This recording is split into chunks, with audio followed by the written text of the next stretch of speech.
ही दृश्य आपण पाहिलेली आहे। एकीकडे आणि 15 मिनिटात पुढच्या खाली येतील।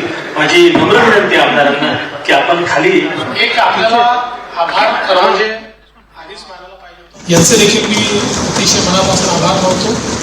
आणि जे आपलं केंद्रीय नेतृत्व आहे, माननीय राजनाथ सिंह जी असतील, माननीय नितीन गडकरी जी असतील, सगळ्या केंद्रीय नेतृत्वाचा देखील अतिशय मनापासून मी आभार मानतो। आपण सर्व आमदारांना विनंती आहे आपण खाली शिवाजी महाराज खाली जाऊ। धन्यवाद। जय हिंद, जय महाराष्ट्र। आता छत्रपती शिवाजी महाराज यांचा पुतळा जिथे आहे तिथे हे सगळेजण जाणार आहेत। अर्थातच सगळ्याच आमदारांनी इथे थांबावं आणि काही महत्त्वाचे नेते जे आहेत, शीर्षस्थ नेते जे आहेत, ते छत्रपती शिवाजी महाराज यांचा पुतळा बाहेर जो आहे विधिमंडळ परिसरामध्ये तिथे छत्रपतींना हार अर्पण करण्यासाठी जाणार आहेत।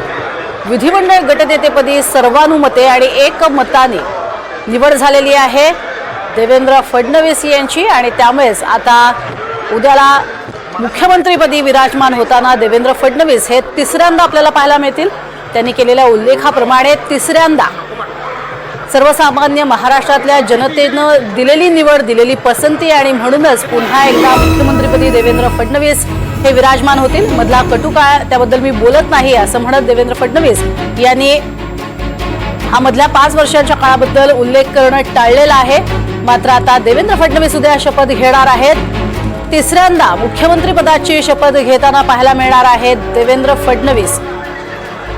पहिला कार्यकाळ पूर्ण करून दुसऱ्या कार्यकाळामध्ये केवळ 72 तासांसाठी ते मुख्यमंत्री बनले होते। त्यांच्या सोबत उपमुख्यमंत्री म्हणून शपथ ही अजित पवार यांनी घेतलेली होती आणि त्यानंतर मात्र अजित पवारांनी आपला निर्णय बदलला। आपल्याला 2019 मधल्या अभूतपूर्व अशा सगळ्या घडामोडींची कल्पना आहेच।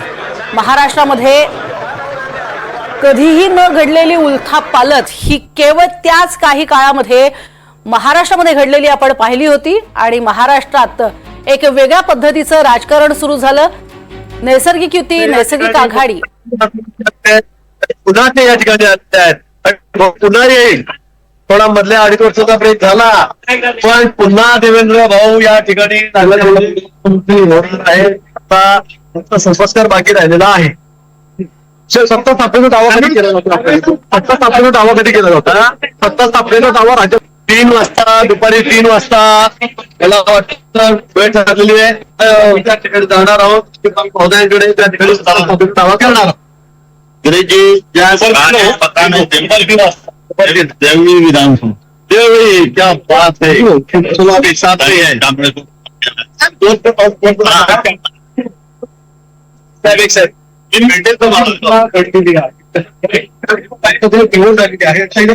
काय भूमिका आहे, कशा स्वरूपात तुम्ही राज्य? मला वाटतं स्पष्ट झालेलं आहे की आता देवेंद्रजींची निवड या ठिकाणी झालेली आहे। आपण बघतात आमच्या गणनेतेमध्ये भाजपच्या त्याची निवड या ठिकाणी झालेली आहे आणि दुपारी 3 वाजता आम्ही राज्यपाल महोदयांकडे त्या ठिकाणी सत्ता स्थापनेचा दावा करणार आहोत। सगळे येतील, सगळे जे महायुतीमधले जे आमचे सगळे सदस्य आहेत, घटक पक्ष आहेत, ते सगळे आम्ही त्या ठिकाणी एकनाथजी शिंदे साहेब असतील, अजितदादा असतील, देवेंद्रजी असतील, ते प्रमुख नेते महायुतीचे हे त्या ठिकाणी राज्यपाल महोदयाकडे जातील आणि त्यांना आम्ही पत्र देऊ। तसं उद्या आपला शपथविधी पण आहे, ठरलेला आहे। त्यामुळे आता काही कुठल्या सोपस्कर फक्त बाकी राहिलेले आहे। किती मंत्री शपथ घ्यायला ती अजून माहिती नाही माझ्याकडे, ती अजिबात कुठली माहिती नाही अजून, देशवरून आलेले नाहीत। पण मला वाटतं उद्या 3 म्हणजे 2 उपमुख्यमंत्री, मुख्यमंत्री शपथ घेतील। तिथला काही निर्णय होईल तर संध्याकाळपर्यंत येईल, पण अजून तो झालेला नाही। हॅलो, गिरीश महाजन यांची प्रतिक्रिया होती। तर दुपारी 3 वाजता आता सत्ता स्थापनेचा दावा केला जाणार आहे।